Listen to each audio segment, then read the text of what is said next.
where shadows feared light, where the gods held their breath in the womb of night. My mother stood strong through Hera's storm, and I rose in gold, eternal warm.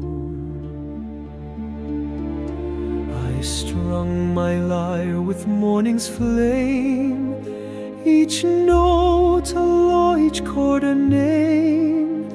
The muses danced, the silence broke, the world took shape when my music spoke. A beast once ruled the hollow land, but I drew light with steady hand. The python fell beneath my bow, and truth began its endless flow. Delphi sings beneath my feet, where mortals climb and gods retreat.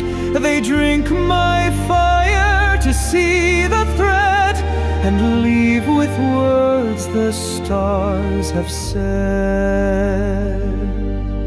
But I am not only calm and grace, I burn with fury in my place. My arrows fly where oaths are torn, and justice walks where I am sworn. I am the string that holds the tone, the path, the pulse, the polished stone. No chaos here, no drunken cries, just golden law beneath the skies. I am the light beyond the flame, I am the silence gods can name. I am the light the heavens sing, the measured voice, the golden string.